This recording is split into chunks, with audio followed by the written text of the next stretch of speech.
Châteauroux, jour de meeting aujourd'hui pour Marine Le Pen, la candidate du Front National, qui prend le contre-pied des autres candidats et n'est pas au Salon de l'Agriculture, mais à Châteauroux où elle a choisi de s'exprimer sur le thème de la ruralité. On l'écoute.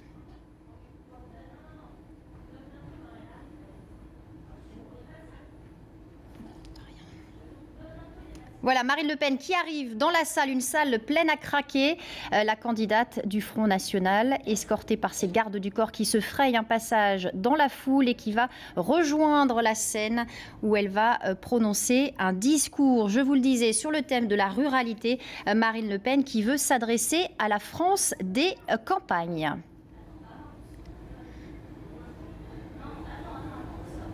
Voilà, petit problème technique pour la liaison avec Châteauroux où Marine Le Pen doit s'exprimer d'un instant à l'autre.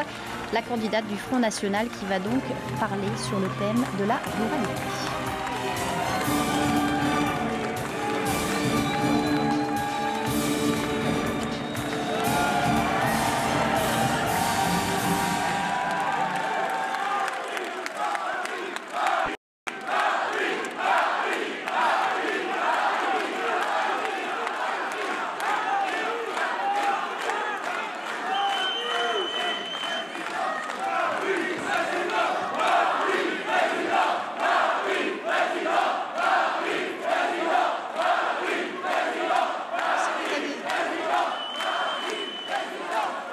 Chers compatriotes, chers internautes, puisque nous sommes suivis, comme vous le savez, chaque dimanche par des internautes de plus en plus nombreux, mes chers amis. Vous connaissez certainement la parabole biblique des talents. Au moment de partir en voyage, le maître remet à ses serviteurs de précieuses pièces de monnaie et à son retour, il leur demande ce qu'ils en ont fait. Eh bien, le bon serviteur n'est pas celui qui a enterré son lot pour le protéger et qui le rend intact à son maître, mais au contraire, celui qui a su le faire fructifier. Tel est le sens d'une parabole qui a largement fondé notre civilisation. Il incombe à chaque être, comme il incombe à chaque peuple, de faire fructifier, par la peine et le travail, les richesses qui lui ont été données. Or, quel est le principal talent de la France? Eh bien, mes chers compatriotes, nous l'avons trop oublié. C'est sa terre. Quelle richesse lui a été donnée, et bien plus qu'aux autres, sinon celle de sa mère et de sa terre. Oh, je sais, la France est une idée, des principes politiques, un État, une nation, une civilisation, oui, elle est tout cela. Mais elle est aussi, elle est d'abord, on l'oublie bien trop souvent, une terre, des territoires, des paysages, un peuple, des villes moyennes et petites, des villages et des champs. Oui, nous avons beau être assaillis par les équarrisseurs qui gaspillent nos atouts et dilapident nos richesses, il nous restera toujours un atout maître dans notre manche, l'incomparable terre de France. Incomparable, la France l'est d'abord par sa géographie, par son climat, ses montagnes, ses rivières et ses fleuves, ses champs, ses bois dispersés et ses vastes forêts. Elle l'est par l'infinité de ses côtes, par l'extraordinaire diversité de ses paysages et l'étendue de ses terres, car les Français oublient trop souvent que de par sa superficie, la France est derrière la Russie le premier pays d'Europe, incomparable aussi, parce qu'elle dispose tout simplement des meilleures terres arables, des terres les plus fertiles du monde. Nous n'avons pas de fierté particulière à en tirer, car notre terre est un don de la nature ou bien du ciel. Et ce don, nous l'avons tous entre nos mains. Notre fierté, la vraie, la seule, c'est d'avoir su la mettre en valeur comme jamais aucune terre ne le fut au cours des siècles. Notre fierté, c'est d'avoir su diversifier sans cesse les produits de son agriculture, de ses élevages, de ses savoirs, de ses métiers, les nombreux métiers des paysans et des artisans, du laboureur à l'ébéniste, du vigneron au faïencier, de tous ces fins jardiniers de la France, comme disait Charles Péguy, jusqu'aux menuisiers et innombrables artisans, artistes et architectes, auxquels nous devons le patrimoine rural dont la réputation rayonne sur tous les continents. Sans oublier les commerçants qui ont su mailler le territoire, marier les viandes d'Auvergne à condition qu'elles ne finissent pas halal au vin de Bourgogne.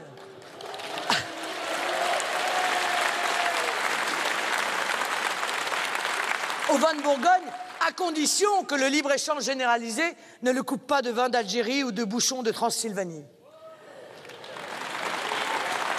Marier l'eau de nos sources au piment d'Espelette et le Sancerre au Chavignol, puis au fromage de la Brie ou du Cantal, sans oublier bien sûr le concert de toutes nos campagnes, la cuisine française, bouquet accompli de tant et tant de savoirs ancestraux que, et c'est significatif, les vautours de la taxation sélective ont tenté pendant des années de pénaliser au bénéfice du fast-foodisme intégré. La terre de France, ses produits et ses savoirs, cet extraordinaire héritage, nous en sommes fiers, mes chers compatriotes. Nous en sommes fiers et nous entendons bien continuer à pétrir sa vieille pâte, le travailler et le faire fructifier en dépit des stigmatisations de ceux qui parlent avec dédain de nos campagnes. Vous savez, le mépris des petits sires qui ne savent tout simplement pas que l'infinie valeur de ce patrimoine, cet héritage, nous le défendrons en dépit des injonctions haineuses des petits modernistes du quartier latin, tels Bernard-Henri Lévy, stigmatisant. Oh oui, oh oui, oui, vous pouvez le siffler, oui, ça y a aucun souci. Stigmatisant, écoutez-le parce que dans son livre immonde, d'ailleurs, qui s'appelait « L'idéologie de la France », je le cite, il parlait de cet indécrottable peuple français attaché à ses lopins de boue. Sic. Nous le défendrons, cet héritage. En dépit des intellos de pacotille qui daubent sur les paysans, en dépit des connivences mondialistes liguées de l'OMC, de la prétendue Union européenne, en dépit de la grande ligne des technocrates qui désertifient le territoire, condamnent nos terres à la jachère, généralisent le Roundup comme autant de napalm, finalement épuisent d'efforts les derniers paysans, les artisans, les ruraux, privant de vie les plus belles terres du monde. Car c'est la guerre, mes chers compatriotes. Oui, c'est la guerre. L'ennemi mondialiste a remporté beaucoup trop de batailles. Il suffit, comme je le fais souvent, de sillonner les routes de France, d'apercevoir ici ou là des champs abandonnés, des villages à moitié ravagés, parlons de ces quel ennemi invisible. Il suffit de voir l'invasion de la laideur marchande, défigurant nos plus nobles paysages de France. Il suffit de regarder aujourd'hui la terre de France pour mesurer à l'œil nu l'incurie et même l'acharnement meurtrier avec lequel un système dément nous a contraints à enterrer, oui, à enterrer le premier, le plus sûr, le plus précieux de nos talents. Nos campagnes et ceux qui y vivent n'ont pas droit, eux, à toutes les couvertures médiatiques. Oh, c'est vrai, les banlieues souffrent, c'est certain. Mais on ne compte plus le nombre d'émissions, de films, de reportages, pour le dire. Mais les mêmes qui veulent nous imposer à la télévision, à la radio, dans les journaux, les traditions, les mœurs, les modes de vie des autres, ni bien souvent les nôtres. À ce stade, j'aimerais devant vous tout de même, puisque c'est un sujet dont personne ne parle, peut-être est-il, là encore, politiquement incorrect, vous dire quelques mots sur la chasse. Que le parisianisme présente trop souvent comme s'opposant à la nature.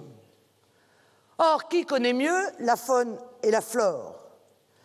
Qui est plus respectueux d'ailleurs de celle-ci que celui qui va par les chemins où plus personne ne va, exerçant d'ailleurs ainsi une surveillance tranquille? Qui est plus attaché à la préservation des espèces et à leur nécessaire régulation que ceux qui restent charnellement attachés à cette tradition ancrée, permettez-moi, dans l'origine de l'homme? Il est temps, je le crois, de ne plus considérer les chasseurs comme des barbares. Oh, bien sûr, il y a sûrement dans leur rang quelques individus stupides qui se refusent à toute règle et qui ne respectent pas ou rien. Mais ils sont l'exception, mes chers amis. La réalité, c'est que l'immense majorité des chasseurs participent à un équilibre fragile.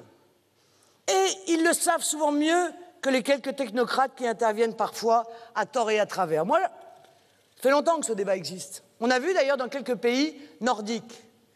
Ils ont interdit la chasse de toute une série d'espèces. Et puis évidemment, ces espèces se sont multipliées. Et puis elles sont devenues, du fait de leur importance, nuisibles. Alors qu'est-ce qu'ils ont fait? Ils ont empoisonné tout le monde. Le problème, c'est quand on empoisonne une espèce, ben évidemment, on empoisonne toutes les autres. Les chats, les chiens, les lapins, tout le monde y est passé. On a vu il y a encore quelque temps où il y avait tellement de sangliers dans la région parisienne qu'ils ont dû payer évidemment des gens, des fonctionnaires pour venir les tirer. On voit bien qu'il faut évidemment faire confiance à ceux qui ne gèrent pas notre faune à coups de statistiques, mais qui la vivent au quotidien et qui sont aussi les transmetteurs, les relais de connaissances ancestrales sur les cycles et les équilibres de la nature. Vous savez, moi je suis très attaché à la protection animale.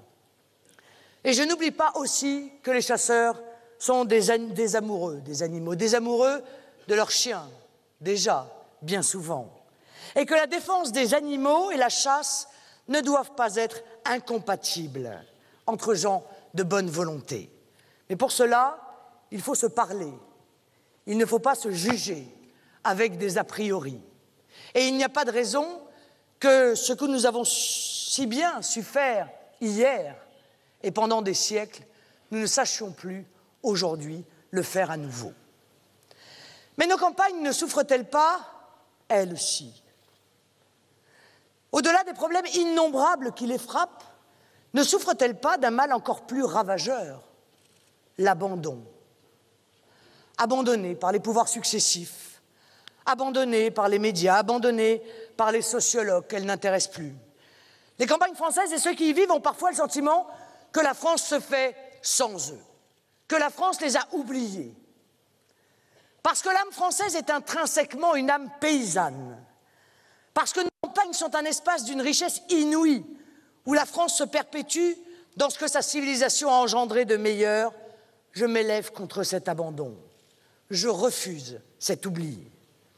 Et c'est à nos compatriotes des zones rurales que je pense en particulier aujourd'hui.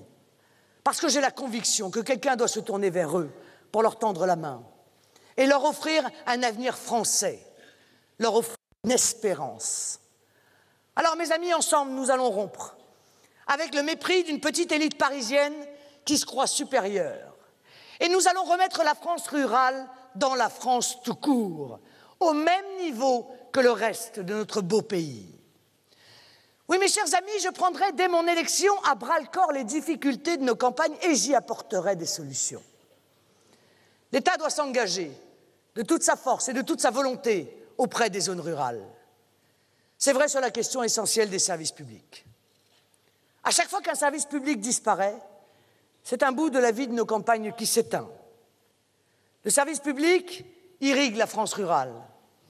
Et on ne doit pas accepter de le voir régresser partout, comme c'est le cas depuis tant d'années. Alors il faut dire la vérité à nos concitoyens. Si les services publics désertent à ce point nos campagnes, et notre pays d'ailleurs en général, c'est parce que l'UMP, le PS et leurs satellites en ont décidé ainsi.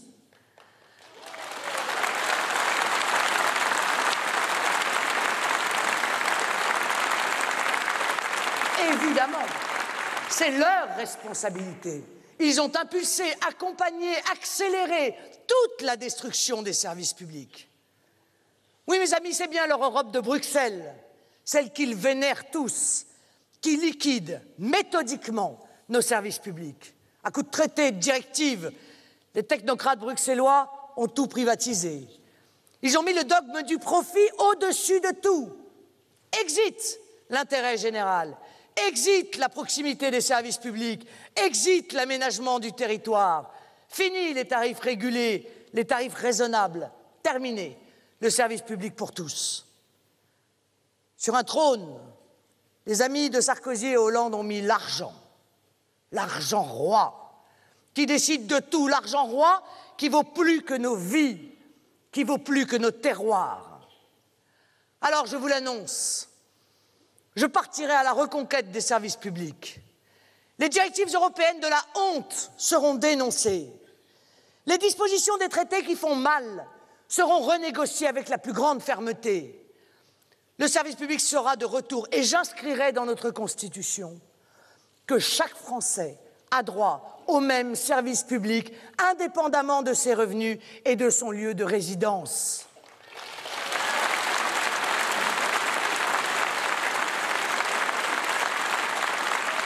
Qu'on habite à Paris ou dans le plus petit village du département, le plus rural, chacun doit avoir accès aux services publics essentiels dans des conditions identiques.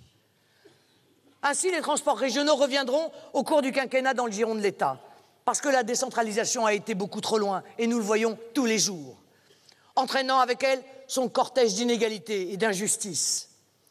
RFF et la SNCF seront réunis à nouveau parce que leur séparation était une absurdité qui a tout désorganisé, qui a tout rendu plus cher. Je mettrai fin à l'ouverture à la concurrence, notamment étrangère, de notre service public du rail. Honnêtement, est-ce qu'on a envie de suivre le pitoyable exemple anglais où les retards et les accidents se multiplient, où les tarifs explosent? François Hollande et Nicolas Sarkozy sont peut-être fascinés par ce modèle, mais moi, ce n'est pas ma vision des choses.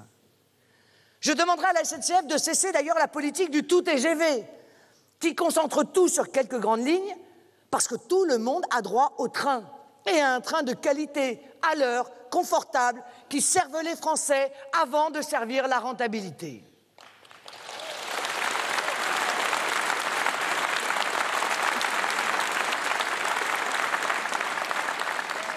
L'État fixera les tarifs des grands services publics nationaux. Électricité, gaz, transport. Il y a eu beaucoup trop de dérives ces dernières années, au détriment des plus modestes, des classes moyennes et des personnes âgées, que je n'oublie pas. Je redonnerai à la Poste son statut d'établissement public de l'État, parce que chacun sait que sa transformation en société anonyme est la première étape vers sa privatisation. Je donnerai consigne à la Poste de cesser les fermetures de bureaux et de les rouvrir dans un certain nombre de nos villages abandonnés. Le bureau de poste est un service public au sens noble du terme. Et la politique de ces dernières années n'est pas tolérable. Doit-on sans cesse faire des économies de bout de chandelle sur le dos des pauvres gens, sur le dos de ceux qui sont déjà tellement pénalisés?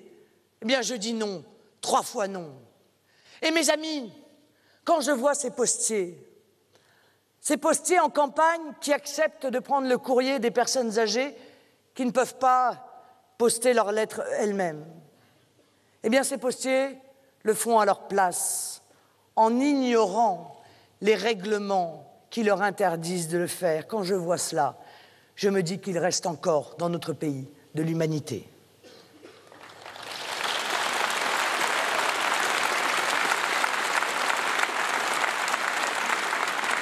Je n'emmènerai pas la France sur le chemin de l'Espagne, où la Poste ne distribue plus le courrier à ceux qui habitent trop loin des voies de circulation principales. Parce que je crois au service public, parce que j'aime la France des campagnes, parce que je veux en toutes circonstances protéger les Français. Je suis aussi résolument aux côtés des gendarmes et de la gendarmerie, cette vieille et noble institution française qui a traversé aussi bien la monarchie que la République. La case des campagnes, c'est aussi la case de leur sécurité. Ah, il est loin le temps où les campagnes étaient à l'abri des violences, où ce phénomène était réservé aux villes. Villages, bourgs, petites villes de province, tous désormais sont touchés par la délinquance du quotidien, les feux de voiture, les cambriolages et les agressions. Tous sont touchés par l'immigration qui accentue l'insécurité. Tous, jusqu'à la plus petite école, est confronté à des revendications communautaristes auxquelles certains se sentent obligés de répondre et de se soumettre. De nos villes et de nos banlieues, la violence se déverse maintenant sans résistance sur la France des champs et des clochers. Et rien n'est même tenté pour l'endiguer. J'ai vu, j'ai entendu, j'ai constaté.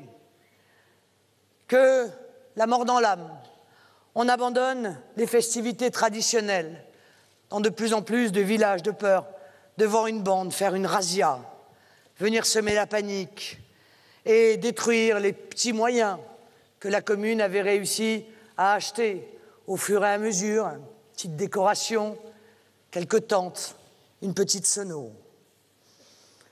Pire, au lieu d'attaquer le voyou, on s'en prend à la gendarmerie, dont on ferme les brigades, dont on réduit sans cesse les effectifs, qu'on force à se marier avec la police nationale, qu'on menace même, à terme, comment ne pas le voir, dans son existence. Je l'ai dit et je le redirai, la gendarmerie doit être sanctuarisée dans son statut militaire. Elle connaît bien, la gendarmerie, les spécificités de la France agricole et rurale. Elle est appréciée de nos compatriotes. Elle répond à des exigences particulières. Chacun doit conserver son rôle à sa place, la police nationale et la gendarmerie. Voilà pourquoi la gendarmerie doit retourner dans le giron du ministère de la Défense. Voilà pourquoi il faudra reconstituer en 5 ans ses effectifs cyniquement détruits par Nicolas Sarkozy. Voilà pourquoi, mes amis, je ne laisserai pas le désordre et la violence envahir nos campagnes. Et puisque nous en sommes au service public, mes chers compatriotes, évoquons ensemble celui qui nous tient tous à cœur, l'école. Oui, tout petit Français a droit à la réussite. Et non, toutes les difficultés ne sont pas concentrées dans les seules zones d'éducation prioritaires. Dans nos villages, l'échec scolaire est une difficulté, souvent même une difficulté plus lourde encore, car plus grand monde, il faut bien le dire, à la capitale ne s'en préoccupe. Dans nos villages aussi, le niveau baisse. Dans nos villages aussi, l'ascenseur social est en panne. Alors je ferai en sorte que les campagnes ne soient plus les grandes oubliées de la politique scolaire. Je demanderai qu'une direction générale au ministère de l'Éducation nationale soit spécifiquement dédiée aux problématiques rurales. Je demanderai aux ministres d'accueillir dans leur cabinet des conseillers issus du monde rural qui le connaissent bien. Je romprai avec l'obsession du gigantisme scolaire. Les méga-structures urbaines ne sont pas forcément plus performantes et elles sont toujours moins humaines. Il n'est d'ailleurs pas normal qu'on force nos jeunes à avoir parfois plus d'1 heure de transport le matin et le soir pour se rendre à l'école ou au collège. On cessera de fermer à tout va les petits établissements scolaires parce que petit ne veut pas forcément dire moins bien, au contraire. Vous le savez bien, la proximité a des vertus que la manie de la concentration n'a pas. Je serai exigeante avec nos enfants partout. Partout, je demanderai qu'on apprenne les valeurs de la France. Dans toutes les écoles de France, je ferai résonner la Marseillaise et claquer le drapeau bleu, blanc, rouge.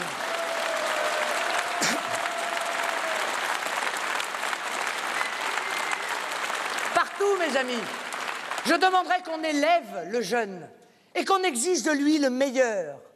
Personne n'a vocation à être relégué, à être rabaissé parce qu'il n'habiterait pas au bon endroit. Refonder l'école de la République, ce sera ma priorité sur l'ensemble du territoire national. J'aime la France rurale et la France des villages. Je ne l'oppose pas à la France urbaine et des banlieues, car les deux se complètent, car l'une a besoin de l'autre et l'autre a besoin de l'une. Pourtant, cette France rurale, cette France des villes traditionnelles, est la grande oubliée. Cette France rurale, cette France pluriséculaire souffre, mais elle souffre en silence. Ah, elle ne connaît pas ces tumultes et ces émeutes qui attirent les caméras. Elle est digne, alors que la pauvreté frappe en trop grand nombre ses habitants. Elle ne crie pas à la discrimination, alors que les élites l'ont depuis si longtemps rejetée au profit des lieux qui concentrent toute l'immigration. Elle est la première victime de la crise et elle subit de plein fouet les ravages de la mondialisation. Ah, c'est vrai, quelques reportages, de temps en temps, sur ces maternités, ces écoles que l'on ferme, ces retraités de l'agriculture, du commerce, qui survivent, sur ces éleveurs, ces producteurs de lait, quand l'indignation est trop forte et qu'ils décident désespérément d'attirer un peu l'attention de la caste sur l'urgence de leur situation. Mais rien, par rapport à tous ces sujets, toujours les mêmes qui passionnent nos élites. Ces sujets sont ultra minoritaires. Qui remettra la France rurale au centre du jeu? Qui sera la voix de ceux que l'on n'entend pas, que l'on n'écoute pas? Qui rappellera que la France rurale est un de nos atouts majeurs et son espace une chance?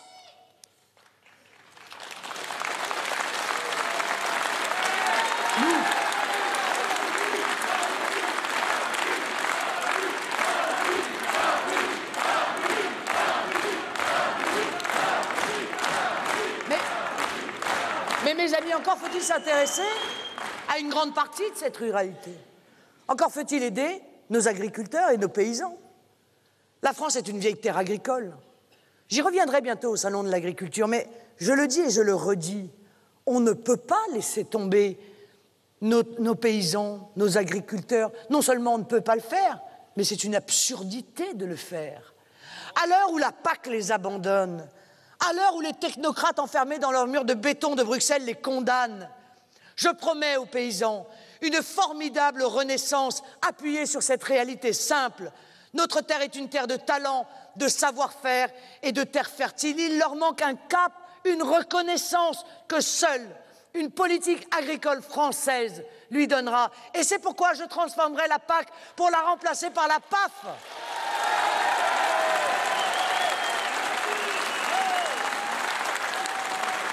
Ah oui, ça vous allez nous entendre.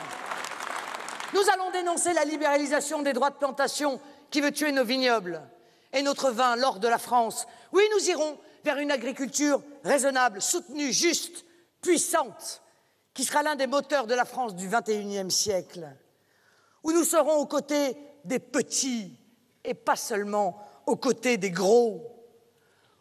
Au moment où le monde entier s'interroge pour savoir comment allons-nous faire pour nourrir cette population mondiale qui ne cesse d'augmenter, l'Europe de Bruxelles, elle, a joué à Attila. Elle a progressivement détruit et affaibli, alors même que demain, nos paysans, nous viendrons probablement à genoux les supplier de travailler plus qu'ils ne le font encore pour pouvoir nourrir toutes ces bouches qui naissent. Rendez-vous compte de la folie et de l'incompétence de ceux qui nous gouvernent. Comment ceux-là peuvent-ils encore donner des leçons en quelque domaine que ce soit? Regardez-les, ces experts, ces sachants qui nous méprisent, qui méprisent nos solutions, mais qu'ils regardent leur bilan. Où que l'on se tourne, quel que soit le domaine que l'on analyse, tout n'est qu'échec depuis 30 ans. Et ils ont encore l'audace de nous donner des leçons.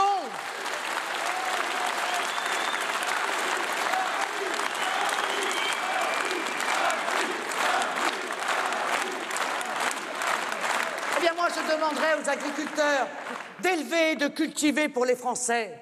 Je leur demanderai de faire leur métier, parce que je sais qu'ils aiment la nature et la respectent. Tout simplement, je leur ferai confiance, qu'ils sachent qu'ils peuvent, en toutes circonstances, compter sur moi. Ce ne sont pas ceux qui, depuis leur bureau, ne distinguent pas une vache d'une chèvre, qui pourront décider de notre avenir agricole.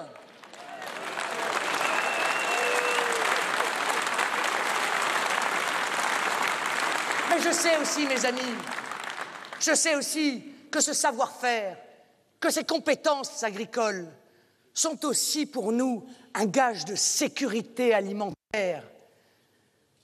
Que les Français qui vivent dans les villes se sentent également concernés par ces problématiques essentielles, parce qu'on a ouvert large nos frontières, on a mis notre agriculture en concurrence avec des produits dont on est obligé de dire aujourd'hui qu'en réalité, on ne sait rien sur eux, on ne sait pas d'où ils viennent, on ne sait pas dans quelles conditions ils ont été cultivés, on ne sait pas ce qui a été donné à manger aux bêtes que l'on a importées, que l'on met dans nos assiettes.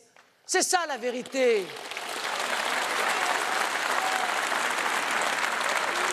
À partir du moment où il n'y a plus de frontières, nous n'avons sur les produits et sur les biens que nous importons qu'un contrôle a posteriori.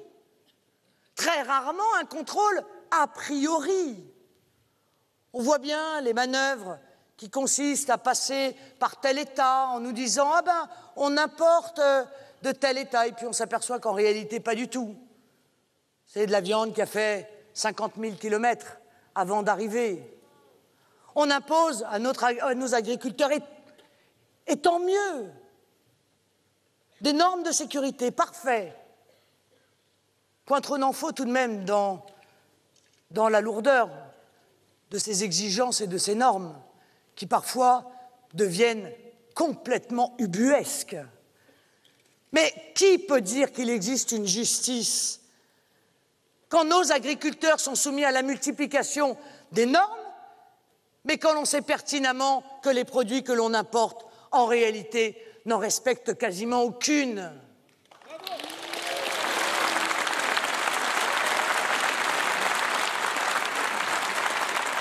Alors, Français des villes, des grandes villes, intéressez-vous à ces problématiques. Intéressez-vous à savoir ce que nous mettons dans l'assiette de nos enfants. Parce que moi, les paysans français, je connais la qualité des produits qu'ils fabriquent, qu'ils produisent, qu'ils élèvent. Je suis sûr de ce que j'ai dans mon assiette quand ça vient de nos terroirs et de nos champs français.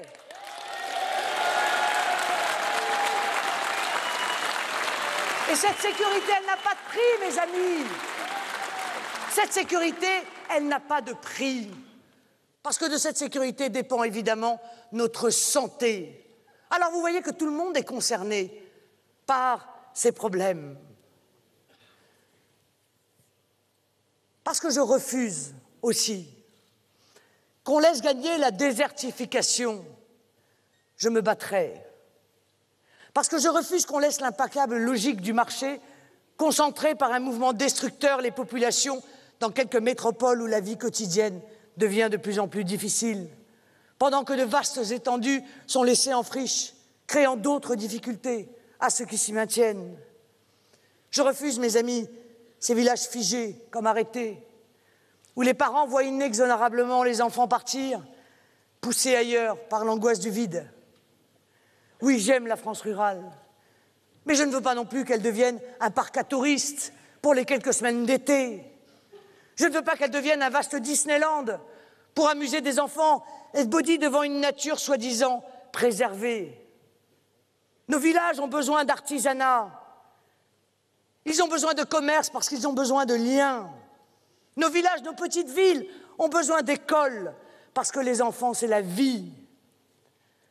Ils ont besoin de médecins parce que la santé est une promesse de progrès.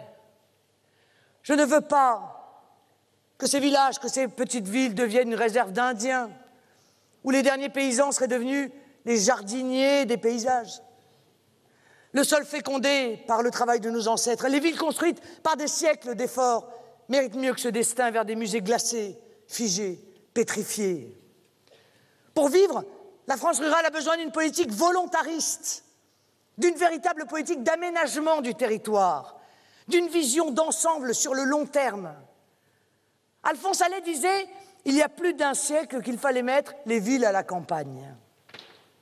Eh bien, aujourd'hui encore, il convient de trouver un équilibre entre le respect de la nature et le nécessaire desserrement des métropoles.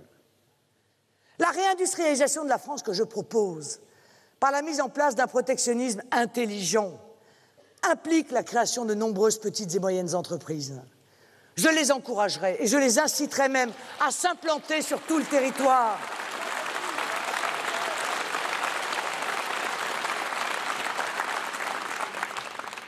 Je vais vous rendre vos enfants français de la ruralité. Parce qu'avec cette planification de la réindustrialisation, je leur permettrai de trouver de l'emploi. Là où aujourd'hui, il n'y en a plus. Là où il y en a de moins en moins. Assez de croissance tentaculaire et non contrôlée de l'agglomération parisienne. Les ouvriers, les travailleurs aussi, ont le droit à une vie équilibrée, à leur propre maison, à leur jardin, à des temps de trajet raisonnables. Assez de ces immeubles anonymes, en bar, où les gens s'entassent sans espace, mais Mon sang, la France est si belle. Tous les Français ont le droit à la France. Tous les Français ont le droit d'être propriétaires. La concentration urbaine favorise, et on le sait, la spéculation immobilière qui se dresse contre la propriété des moins riches. Aujourd'hui, les moyens de transport et de communication permettent cette diffusion du tissu industriel sur tout le territoire. C'est comme ça que sera créé l'emploi. C'est ainsi que seront revitalisés nos terroirs. C'est ainsi que sera valorisé le patrimoine commun de tous les Français. Mais encore faut-il que l'État joue son rôle, qu'il investisse dans ses moyens de transport et de communication. Il faut réduire cette fracture numérique qui rompt l'égalité entre les Français. Chacun voit toutes les possibilités qui sont offertes par Internet, pour les entreprises bien sûr, pour les personnes isolées, pour les personnes âgées, mais chaque point du territoire doit être couvert. Chaque Français doit pouvoir se relier au monde par les supports les plus modernes et profiter des extraordinaires richesses que nous offrent les nouvelles technologies. Et j'allais même dire qu'il devrait pouvoir en bénéficier plus que les autres, puisque justement c'est plus important dans les territoires qui sont en train de se désertifier, de pouvoir créer les conditions de ce contact et de ce développement économique. Alors évidemment, il faut exiger des opérateurs Internet qui couvrent 100% du territoire français au même prix partout. Moi, j'aime trop la liberté que procure Internet pour en priver des centaines de milliers de Français. Oubliés, délaissés. Moi, je n'hésite pas à le dire. Les territoires ruraux sont aujourd'hui les laissés pour compte dont il faut s'occuper. Et comment ne pas le voir en matière de santé, où les injustices deviennent criantes et même révoltantes. La solidarité avec nos territoires ruraux, c'est pourtant avant tout la solidarité en matière de santé, parce que c'est là que se joue l'essentiel. Parce que l'on ne revitalisera pas nos territoires ruraux si l'on y laisse les gens y vivre moins bien. Parce qu'on ne risque pas de les redynamiser si l'on continue à fermer à tour de bras les petits hôpitaux sans discernement, si l'on continue de les transformer en déserts médicaux, sans un accès équivalent au système de soins. Les ruraux seront maintenus à l'écart de la modernité. Or, il n'y a pas de sous-français qui seraient sous-soignés. Les campagnes n'ont pas de raison d'être condamnées à une santé au rabais. C'est inacceptable et c'est dangereux. Pendant des années, les gouvernements UMP et PS, main dans la main dans ce domaine comme dans les autres, ont d'une manière absurde resserré le numerus clausus. Vous savez, c'est le nombre de médecins que l'on peut former chaque année en France. Cette politique absurde du numerus clausus a aujourd'hui des conséquences dramatiques. D'autant plus que la population ne cesse de vieillir, avec des besoins croissants, bien sûr, en matière de santé. Une étude récente de l'Ordre des médecins montrait, bien sûr, que ce sont les zones rurales qui souffrent le plus de cette politique imbécile. Je vais prendre un exemple particulièrement frappant, la Picardie. L'une de ces vieilles terres oubliées de notre République. La Picardie est devenue l'emblème de cette folle politique du numerus clausus. Elle ne compte, figurez-vous, que 239 médecins en activité.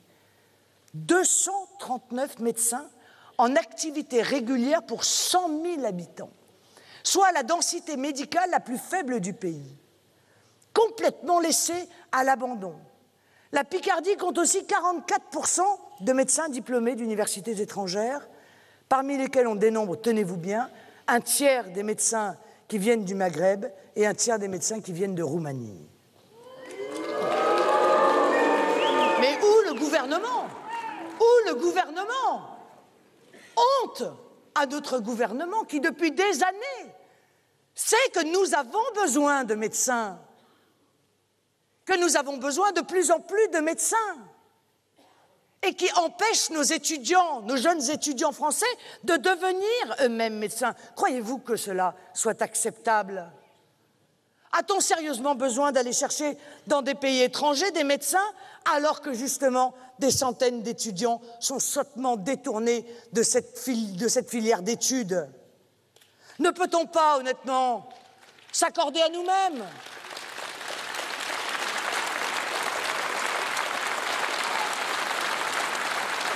Ne peut-on pas s'accorder à nous-mêmes l'excellence de la formation médicale à la française, y compris pour nos compatriotes de zones rurales? Très honnêtement, mes amis, bien entendu, il ne s'agit pas ici de pointer du doigt les médecins qui viennent de l'étranger travailler dans notre pays, mais c'est quand même pitié de voir, comme nous le voyons, des reportages sur des petits villages qui vont chercher des médecins en Roumanie pour tenter de les attirer dans le village, parce qu'il n'y a pas assez de médecins. Mais quand je parle des médecins, je ne parle pas effectivement, vous avez raison, madame, que des médecins. Il y a aussi la médecine générale, mais il y a aussi les dentistes. C'est pitié de voir ces hommes et ces femmes de talent, sûrement, mais qui ne maîtrisent pas évidemment parfaitement notre langue, et ces personnes âgées un peu déboussolées dans ces circonstances. C'est pitié de voir cela, car si l'on ne pouvait pas faire autrement, on pourrait comprendre. Mais c'est nous qui avons créé notre propre carence. Ce sont nos gouvernants qui, par leurs politiques absurdes, nous mènent à l'obligation de rejeter des étudiants français pour aller chercher des médecins étrangers. Alors, assurer la continuité des soins sur l'ensemble du territoire national, c'est donc d'abord former des médecins français. Je crois que nous devons en former 3500 et nous en avons besoin de 6 000 ou de 6 500 par an. Mais non, mais on regarde ça, mais on pourrait multiplier les exemples tels que celui-là à l'envi.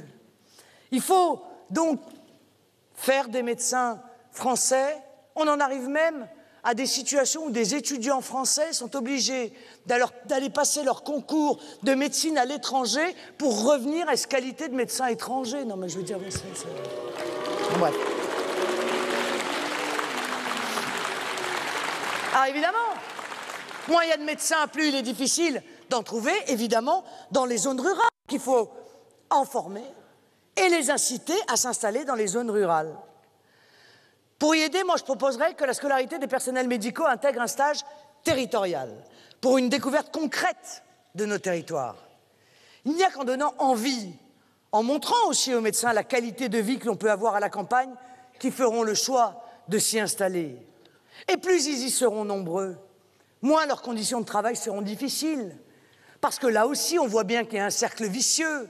Moins il y a de médecins dans les campagnes, plus c'est compliqué pour eux d'exercer la médecine, parce qu'ils doivent être joignables 24 heures sur 24 et tous les week-ends, et qu'ils ne sont pas assez nombreux pour pouvoir se passer le relais des gardes les uns aux autres. Donc plus il y en aura, et moins leurs conditions seront compliquées. C'est ce cercle vertueux que je veux mettre en place, parce que la désertification n'est pas une fatalité, c'est une question de volonté politique. Assurer l'accès aux soins dans les zones rurales, c'est aussi s'assurer d'un bon maillage du territoire en hôpitaux. On le sait, les mégastructures hospitalières, parfois à 2 heures de voiture des zones les plus reculées, ne sont pas la solution miracle. Et je veux sur ce point insister. La responsabilité du politique, c'est bien sûr d'assurer le meilleur niveau de soins tout en maîtrisant les coûts pour la collectivité. Et pour cela, nous ne pourrons pas conserver tous les petits hôpitaux. Mais dans chaque bassin de santé, il faut s'assurer de la présence de centres hospitaliers ou médicaux pluridisciplinaires. Je lancerai ainsi une réorganisation dans la concertation de la carte hospitalière et de l'organisation du travail au sein des hôpitaux. Et en particulier, je veillerai au développement des maisons de santé qui pourront prendre en charge les petites urgences afin de désencombrer les services d'urgence et puis de rassurer les habitants ruraux. Car évidemment, parfois, ils sont très légitimement inquiets de l'éloignement du personnel capable d'intervenir en urgence. Alors, je pense bien sûr à nos personnes âgées, mais je pense aussi à des familles avec des enfants en bas âge qui parfois ne veulent pas s'installer dans tel ou tel endroit du territoire parce que l'offre de soins est trop lointaine et qu'ils craignent que l'intervention, si jamais il arrive quelque chose au petit, ne puisse pas arriver assez vite. Ça participe des raisons, des choix, ça participe de notre qualité de vie. Car enfin, mes amis, on parle souvent, et c'est légitime, du pouvoir d'achat. Mais le pouvoir d'achat n'est qu'une partie de notre niveau de vie. Le pouvoir d'achat baisse, mais il n'y a pas que lui qui baisse. C'est l'ensemble de la qualité de nos vies qui baisse. C'est l'ensemble de notre niveau de vie qui baisse.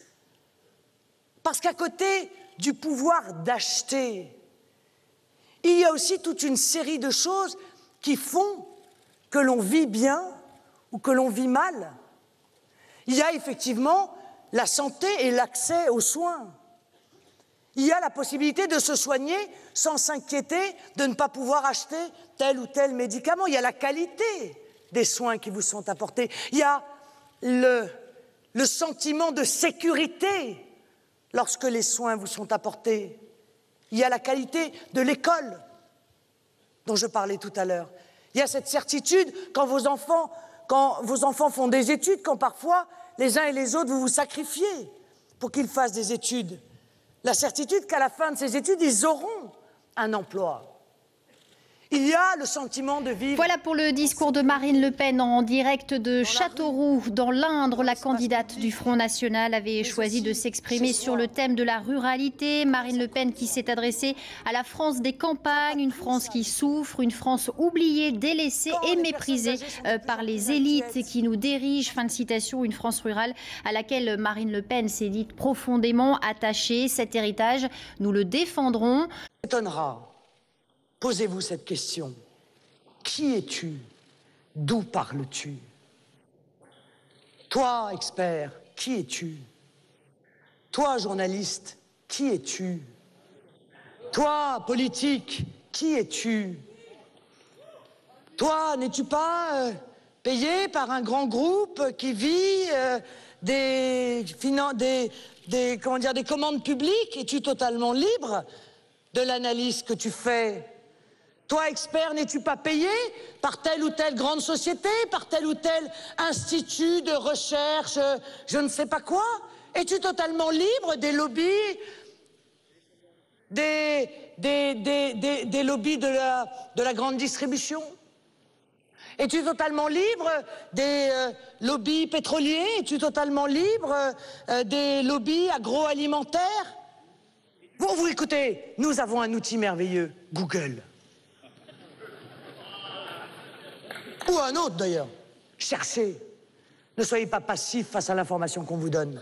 En toutes circonstances, cherchez qui parle et d'où il parle et quels sont les liens qui le contraignent. Et ainsi vous comprendrez, mes chers amis. Et ainsi vous comprendrez que bien souvent, ça n'est pas vous qu'ils défendent.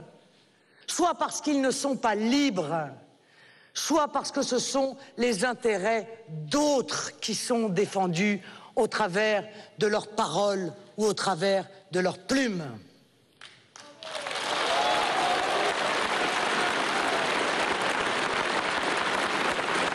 Alors oui, je veux parler de la France, je veux parler à la France d'elle-même d'ailleurs. Oh, certes, non pas pour stigmatiser quiconque, mais parce que chacun doit savoir ce qu'il est. Vivre avec soi-même, dans l'honneur et la confiance en soi. Vivre dans la conscience de soi, comme doit le faire chaque pays, non seulement pour faire vivre la diversité, et je dirais la diaprure du monde, échappant ainsi à la bouillie du mondialisme unidimensionnel qui est le contraire de l'universel. Mais aussi pour pouvoir intégrer dans la mesure où il le peut des éléments allogènes. Interrogeons-nous donc pour finir sur ce mot de naturalisation que l'on utilise trop souvent sans en comprendre le sens. Pour naturaliser, il faut une nature. Pour naturaliser français, il faut une nature française, une terre française, des paysages, une lumière, un air français. On ne naturalisera jamais dans une morne grisaille de béton et de bitume. On ne naturalisera d'ailleurs aucun jeune Français, même si ses parents sont Français depuis des générations, sans qu'ils ne se reconnaissent une terre, une souche, des racines.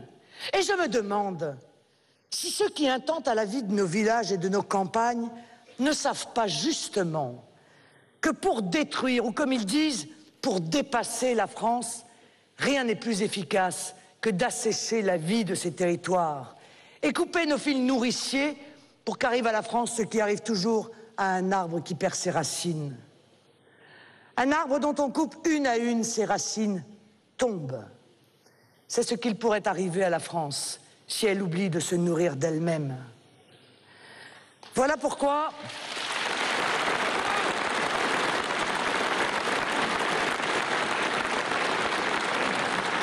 Voilà pourquoi, mes chers compatriotes, je n'ai pas peur de parler de la ruralité.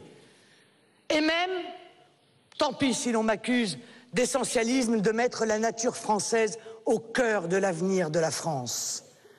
Je le fais non pas seulement pour nos campagnes, nos provinces. Je le fais non pas seulement pour nos campagnes, nos provinces et ceux qui y vivent. Et que le petit monde politico-médiatique oublie et méprise. Je le fais non pas seulement parce que je ne veux pas voir le visage de la France réduit à une sorte de terrain vague allant du Rhin à l'Atlantique. Je le fais aussi parce qu'ils sont, parce que vous êtes le cœur de la France, sa nourriture, sa substance, parce que vous êtes son tabernacle, sa sève et sa vie. Alors, debout la France oubliée, la France méprisée, la France abandonnée. Debout Châteauroux et ses champs bien peignés, Saint-Amand, Montron et ses clochers dorés au crépuscule. Debout Issoudun, Argenton, Bourges et Mazières-en-Gâtine, tapis dans les brumes de la Brenne. Debout Guéret et ses vallons. Debout Montluçon, Édin, le Palestel. Debout Segré et l'Ardoise angevine. Debout Viergeon, Romorantin et Fongombault. Et debout Clermont-Ferrand, Compiègne, Nice, Lourdes et Reims. Debout terre de France. Vos splendeurs, mes amis.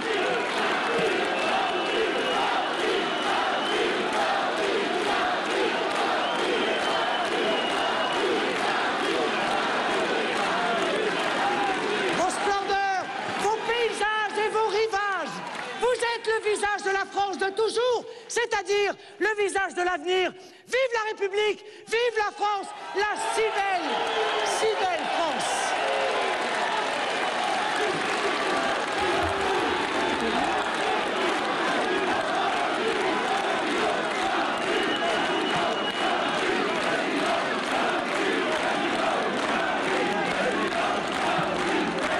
Voilà, c'était le discours en direct de Marine Le Pen. Marine Le Pen, la présidente du Front National, en meeting à Châteauroux. Elle est revenue sur ses thèmes de prédilection, l'insécurité, mais elle a parlé également de ruralité pour une France abandonnée par le pouvoir, Maxime. Oui, abandonnée par l'UMP et le PS. Une France d'aujourd'hui abandonnée, les campagnes abandonnées. Elle propose à nouveau de baisser, par exemple, le prix de l'essence. La voiture est indispensable dans nos campagnes, dit-elle. Elle a aussi stigmatisé une nouvelle fois au détour de son discours la viande halal, Bernard-Henri Lévy et le parisianisme qui méprise donc les campagnes.